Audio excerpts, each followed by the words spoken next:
तो लो दोस्तों, स्वागत है आपका मेरे और आपके चैनल पर। और आज हम बात करने वाले हैं एक और कमाल की शॉर्ट फिल्म के बारे में, जो कि बेस्ड है टाइम ट्रैवलिंग के ऊपर या फिर कहें टाइम लूप के ऊपर। तो वीडियो स्टार्ट होने से पहले मैं आपको एक छोटा सा ब्रीफ दे देता हूँ ताकि आप वीडियो को एंजॉय कर सकें। तो कहानी बेस्ड होती है एक रे नाम के आदमी के ऊपर, जो कि मैरिड होता है और जॉबलेस होता है, और उसकी वाइफ अभी करंटली प्रेग्नेंट है। इस मूवी को इससे ज़्यादा ब्रीफ की ज़रूरत है नहीं, तो सीधे बढ़ते हैं अपनी वीडियो की तरफ।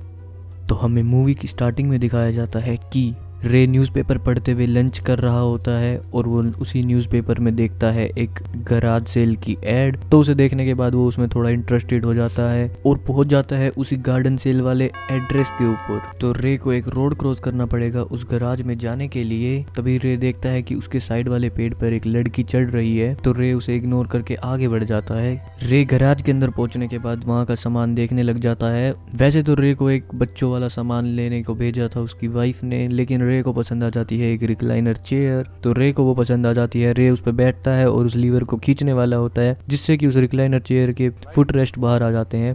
तभी वहाँ का ओनर आ जाता है और कहता है, क्या तुम्हें ये पसंद आई? तो रे कहता है, हाँ मुझे ये पसंद आई। तो ओनर कहता है $20 यानी कि $20, और ये तुम ले जा सकते हो। तो रे कहता है ठीक है, और उसे $20 दे देता है और फिर उसे लेके अपने घर चला जाता है। तभी ओनर कहता है उसे कि इसे अच्छे काम के लिए यूज करना। तो रे हैरान हो जाता है उसकी ये बात सुन के कि इस चेयर को मैं क्या अच्छे काम के लिए यूज़ कर सकता हूँ। इतने में ही बाहर उसी पेड़ के सामने किसी का एक्सीडेंट हो जाता है, जहाँ पे थोड़ी देर पहले रे खड़ा था। तो यहाँ पर रे ये एज्यूम कर लेता है कि ये वही लड़की का एक्सीडेंट हुआ है जो कि उस पेड़ पे चढ़ी हुई थी। सीन कट होता है, हमें दिखाया जाता है रे के घर का रात का सीन, जिसमें रे देख रहा होता है उसी रिक्लाइनर चेयर पर बैठ के टीवी, और उस टीवी में एक आदमी गन पॉइंट आउट कर रहा होता है टीवी स्क्रीन की तरफ। तभी रे की प्रेग्नेंट वाइफ आ जाती है घर जॉब से। तभी रे उसको देख के टीवी को करता है बंद। तो उसकी वाइफ पूछती है ये क्या है? तो रे जवाब देता है ये मैंने अभी अभी गराज साइड से खरीदा है, इस पे बहुत ज्यादा बार्गेन था इसलिए मैंने ये खरीद लिया। तो उसकी वाइफ कहती है कि तुम्हें पता है ना, हमें एक और चेयर नहीं चाहिए थी, तो इसे भी बाकी बार्गेन के साथ रख दो गैराज में। और क्या तुम बच्चे के लिए कुछ लेके आए? और ये पूछने के बाद उसकी बीवी चली जाती है किचन के अंदर। फिर ये सब सुनने के बाद रे कहता है तुम विश्वास नहीं करोगी आज मैंने क्या देखा गैराज के सामने। इतना बोलते ही वो रिक्लाइनर चेयर की लेग रेस्ट निकालने के लिए वो साइड का लीवर खींचता है, और लीवर खींचते ही टीवी एकदम से खुद चालू हो जाता है। ऐसा लगता है पीठ को, और टीवी पे वही दिखा रहे होते हैं जो वो थोड़ी देर पहले देख रहा होता है। वही आदमी टीवी की स्क्रीन की तरफ गन पॉइंट कर रहा होता है। और फिर 2 सेकंड बाद उसकी बीवी दोबारा से घर के अंदर एंटर करती है और वो हैरान हो जाता है, और वो हैरानी में एकदम अपनी वाइफ से पूछता है कि क्या तुम्हें किचन में नहीं होना चाहिए? और उसकी वाइफ उसे गलत साइड में ले लेती है, बिकॉज़ तो सीन कट होता है और अगला सीन हमें दिखाया जाता है रे के गैराज का, जहां उसकी वाइफ के कहने के बाद अब रे अपनी रिक्लाइनर चेयर को गैराज में रख चुका है और अभी उस पे बैठा है, और एक कप कॉफी का हाथ में है उसके, और अब वो कॉफी को पीता है और गलती से कॉफी को नीचे गिरा देता है। और जैसे ही फिर वो फिर से कंफर्टेबल होने के लिए वो लीवर खींचता है ताकि उस रिक्लाइनर चेयर के लेग रेस्ट ऊपर आ जाए, उसे फिर से एकदम से झटका लगता है और वो देखता है कि टेबल पे कॉफी का मग रखा हुआ है और कॉफी नीचे नहीं गिरी हुई है, और उसके अंदर कॉफी भी है मग के अंदर। तो वो ये देख के हैरान हो जाता है और फिर वो कुछ और टेस्टिंग करता है। जैसे जब वो अपने सामने पड़ी हुई घड़ी को देखते हुए लीवर खींचता है तो घड़ी की सुई उल्टी चलने लग जाती है लगभग 1 मिनट तक। फिर वो पीता है बियर और फेंक देता है कैन को, और फिर खींचता है लीवर और फिर से बियर आ जाती है टेबल पर, और वो फिर से पी के फेंकता है कैन को, और वो फिर से लीवर खींचता है और फिर से कैन आ जाता है टेबल पर। ऐसे करते करते वो बहुत सारी बियर पी जाता है एक ही बियर के रेट पे। इस सब के बाद वो करता है थोड़ी सी बैटिंग यानी सट्टेबाजी, घोड़ों की रेस पर ना कुत्तों की रेस पर। तो वो देखता है कि पहले कौन सा कुत्ता जीत रहा है, फिर वो उसके बाद उसी कुत्ते के ऊपर अपने $100 लगा देता है, और वो $100 से $1000 कर लेता है अपने जीतने के बाद by the help of time machine या फिर टाइम रिक्लाइनर वटेवर।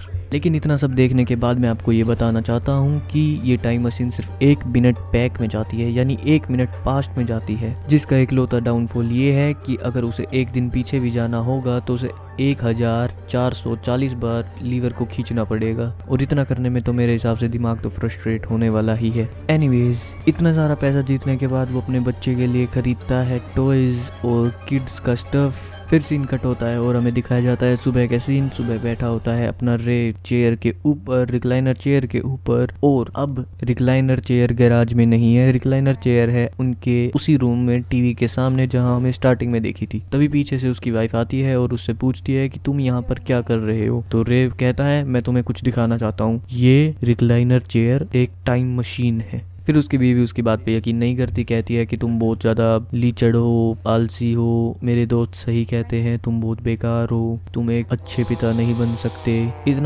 इतना सब सुनने के बाद हमारा रे हो जाता है थोड़ा सा फ्रस्ट्रेट और वो फिर से पुल कर देता है लीवर और फिर से वही सीन रिपीट होता है। उसकी वाइफ आके पूछती है तुम यहाँ क्या कर रहे हो, लेकिन इस बार रे बोलता है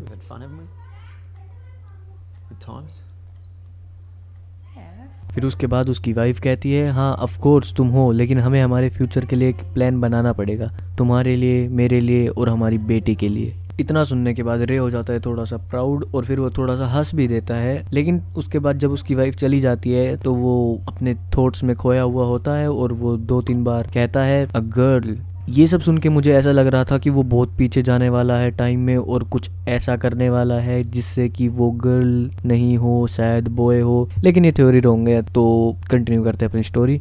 फिर हमें रे के मन की आवाज़ सुनाई जाती है जिसमें कि हमें एक गाड़ी की आवाज़ सुन रही है, जो गाड़ी शायद वही गाड़ी है जो कि उस लड़की को हिट कर गई थी, जो कि उस पेड़ पे चढ़ी हुई थी। इसके बाद हमें अगला सीन दिखाया जाता है कि रे लग चुका है दबा उस लीवर को खींचने और वो जा रहा है टाइम में पीछे। और क्योंकि हमें इस लीवर को खींचने के बाद 1 ही मिनट पीछे जा सकते हैं, इसलिए रे बहुत बार उस लीवर को खींचता है, इतनी बार कि वो लीवर इनिशियली टूट जाता है। और जैसे ही वो लीवर टूटता है रे जाके गिरता है उस सोफे से सामने की तरफ और वो सोफा हो चुका होता है पीछे से गायब और रे के हाथ में होता है उसका लीवर। और ऑफ कोर्स ये सोफा इसलिए गायब हुआ क्योंकि इस टाइम पे वो सोफा गैराज सेल में होना चाहिए, यहाँ नहीं। लेकिन इसी टाइम पे 2 रे भी हो सकते हैं जो कि हमें आगे दिखेंगे भी, एक गैराज सेल में और दूसरा अपना ये वाला। सीन कट होता है, हमें अगला सीन दिखाया जाता है कि रे के हाथ में है उसी सोफे का लीवर और वो भाग रहा है तेज उसी गैराज सेल वाली लोकेशन पे। और रास्ते में फिर उसको याद आता है कि उसका लीवर का क्या काम है, तो वो लीवर को फेंकता है और वो फिर से कंटिन्यू करता है भागना उस गैराज सेल की तरफ। तो जैसे ही वो वहां पहुंचता है वो देखता है लड़की अभी उसी पेड़ पे है और रे गैराज सेल में जा चुका है, वो उससे बात कर रहा है और ये टाइम है उस वैन के आने का। तो वो जाता है और उस लड़की को पेड़ से उतार देता है और उसको साइड में खड़ा कर देता है। उस लड़की अपनी मम्मी के साथ चली जाती है। तभी देखते हैं कि रे देख रहा होता है उस रोड पे खड़े होके उस